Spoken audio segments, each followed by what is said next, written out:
RTI కార్యకర్తలందరికీ నమస్కారం అండి. నా పేరు సూర్యనారాయణ రెడ్డి. నేను సమాచార హక్కు పరిరక్షణ సమైక్య వేదిక రాష్ట్ర కార్యదర్శిగా పనిచేస్తున్నానండి. మా యొక్క సంస్థకి హెల్ప్ లైన్కి ఆంధ్రప్రదేశ్ మరియు తెలంగాణ రాష్ట్రాల నుండి ఎంతోమంది ఆర్టీఐ కార్యకర్తలు మాకు ఫోన్లు చేసి, అన్న మా మీద మేము ఎటువంటి తప్పు చేయకపోయినా మా మీద తప్పుడు కేసులు నమోదు చేస్తున్నారు. దీని మీద మేము ఏ విధంగా ఎదుర్కోవాలి, ఏం చేయాలనేది నన్ను చాలామంది అడుగుతున్నారండి.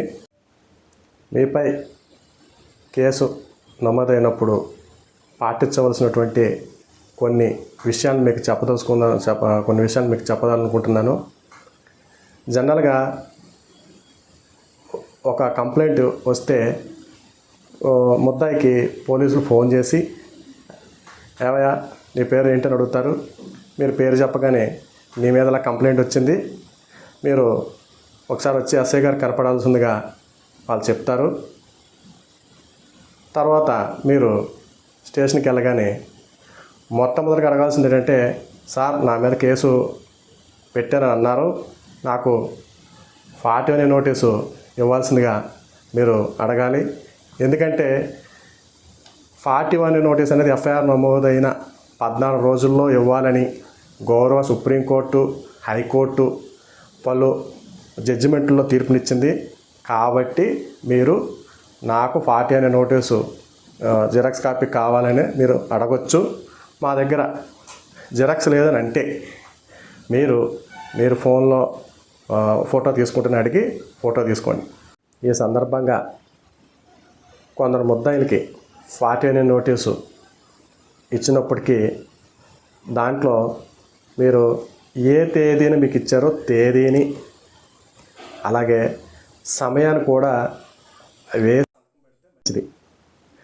అలాగే మీకు ఇచ్చిన 40 అనే నోటీసు సంబంధించిన కాపీ జిరాక్స్ కావాలని సంబంధిత పోలీసు వారిని మీరు అడగొచ్చు.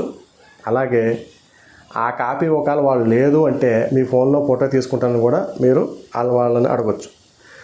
కొన్ని సందర్భాల్లో 40 అనే నోటీసు ఇవ్వకుండా మిమ్మల్ని పదే పోలీస్ స్టేషన్ చుట్టూ ప్రతిరోజు తిప్పుతూ ఉంటే మీరు కానీ లేదా మీ యొక్క కుటుంబ సభ్యులు కానీ ఆ యొక్క పోలీస్ స్టేషన్కి ఉన్నతాధికారి అయినటువంటి సిఐ కానీ, డిఎస్పీ గారికి కానీ లేదా ఎస్పీ గారికి కానీ మా యొక్క వ్యక్తికి, మా కుటుంబీకులకి ఈ రకంగా స్టేషన్కి పిలిపించి 40 అనే నోటీస్ అనేది ఇవ్వకుండా తిప్పుతున్నారు. మాకు ఎలా ఇబ్బందిగా ఉంది. కాబట్టి మాకు 40 అనే నోటీస్ ఇప్పించడానికి తగు ఆదేశాలు స్టేషన్ ఆఫీసర్కి ఇవ్వాల్సిందిగా మీరు కోరవచ్చును. మీరు ఎటువంటి తప్పు చేయకపోయినప్పటికీ మీరు తప్పు చేశారని చెప్పేసి అక్రమ ఆరోపణ చేస్తే మీ దగ్గర ఆధారాలు కానగనుక ఉంటే నేను ఎటువంటి తప్పు చేయలేదని ఆ ఆధారాలు మీ యొక్క అర్జీతో పాటు జతపరిచి ఆ అర్జీని సంబంధిత ఎస్హెచ్ఓ గారికి ఇవ్వండి.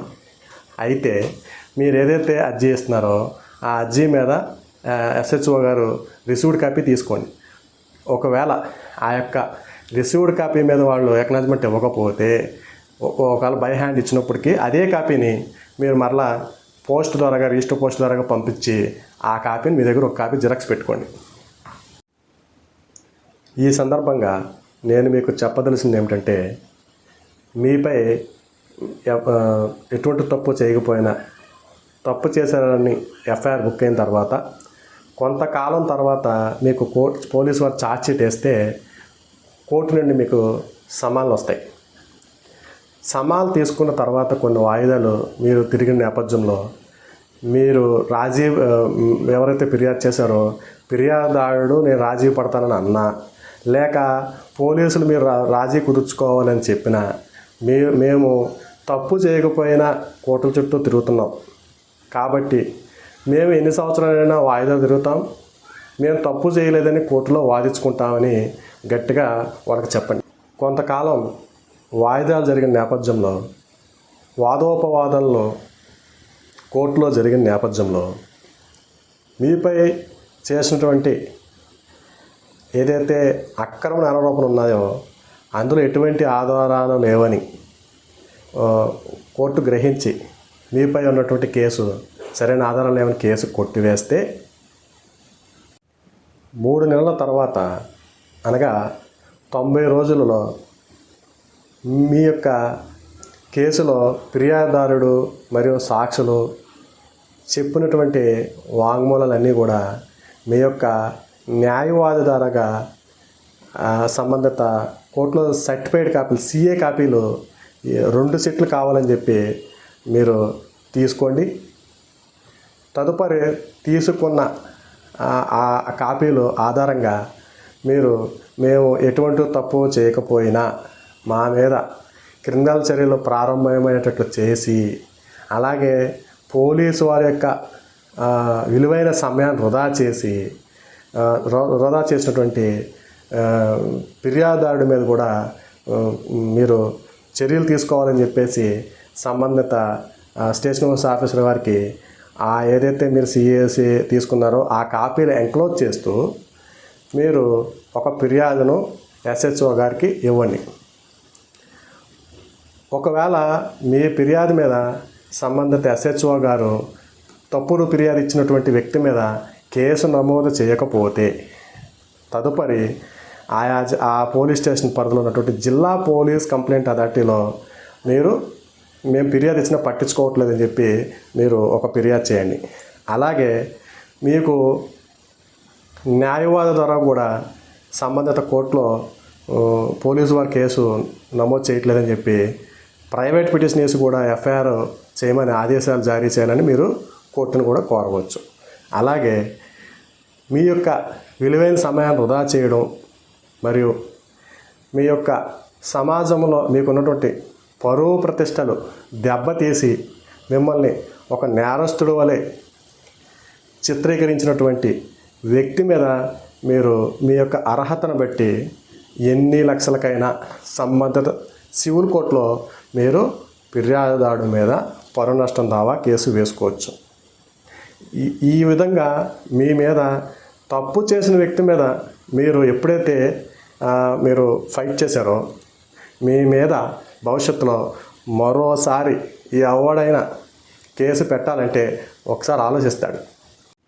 ఈ యొక్క వీడియోను సామాన్య ప్రజలకు అవగాహన కొరకు మాత్రమే నేను ఇది అవేర్నెస్ చేయడానికి నేను ఇది చేస్తున్నాను.